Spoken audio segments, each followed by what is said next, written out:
Hello guys, I am Srikanth. Artificial intelligence, machine learning and deep learning are the hottest words in the current days. In this video, I am going to discuss one of the important application used in deep learning, that is convolutional neural network. Convolutional neural network is the old advanced algorithm used to solve computer vision problems such as recognition, classification, object detection, and many more. The main agenda of this convolutional neural network is to make the machines look like human beings. In this generation, we are getting a large amount of pixel values day by day. So, in future, the convolution will be given a great value. And if you see the one of the leading companies like Tesla use this CNN in its self-driving cars. Let's discuss how convolution neural network works. Basically, the convolutional neural network contains three layers. The first one is the convolution layer, and the second is the pooling layer, and these convolutional and pooling layers will be repeated, and at last they are the fully connected layers. Let's discuss about the first layer, that is convolutional layer. The first layer is the convolutional layer. This layer performs an operation called convolution. Convolution means it is a operation of multiplying a set of weights with the given two-dimensional input. This multiplication operation is performed between the kernels input and kernels. This basically the kernels have less size than the input. This multiplication process will be repeated on the image size. After this multiplication process completed, the output is known as convolute feature. Let's move to the second layer, that is pooling layer. This layer is the pooling layer. This layer reduces the size of future maps. Basically, we use three types of pooling. They are max pooling, average pooling, and global pooling. The max pooling selects the highest value on the future map covered by the filter or kernel. Similarly, the average pooling selects the average map from the convolution future or future map. If you assume that in the peak, if you assume the convoluted future is divided into two rows and two columns,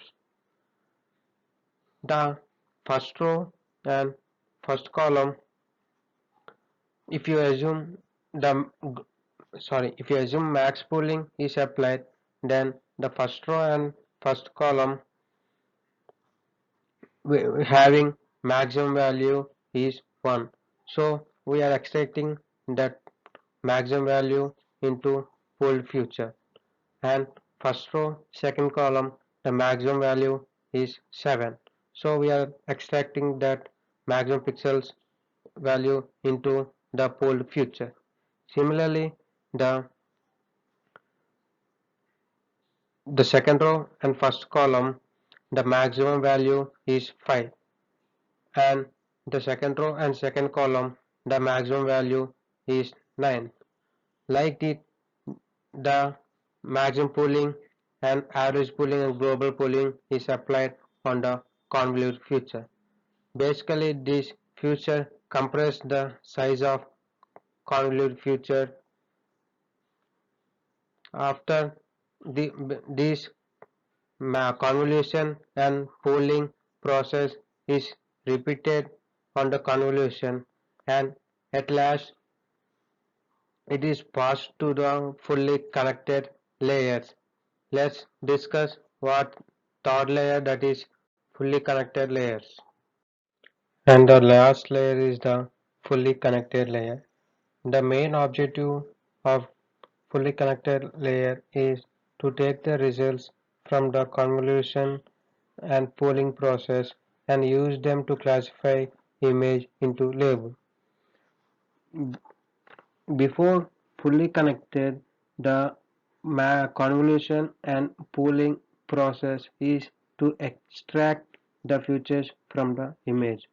Based on that features, this fully connected will classify and predict the output,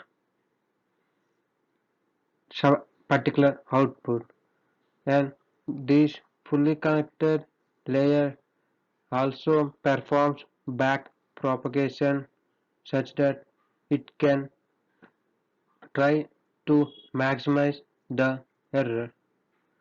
Like this, the fully connected layer works.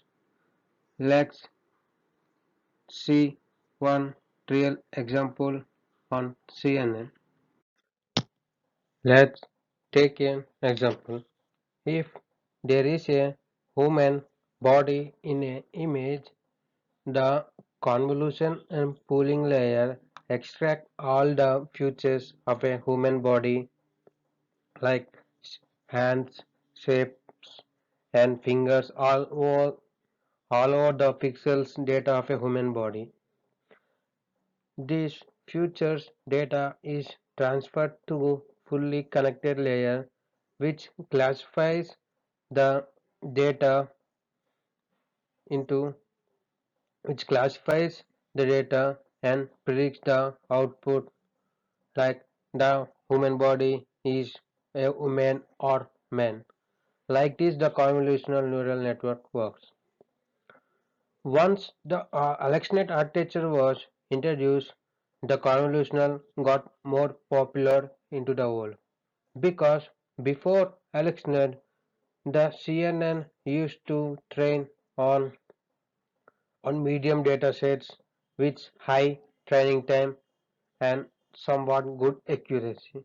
Once after AlexNet was introduced, it reduced the training time to half and increased the accuracy, and they added dropout option to reduce overfitting, and so many features they added into the AlexNet architecture.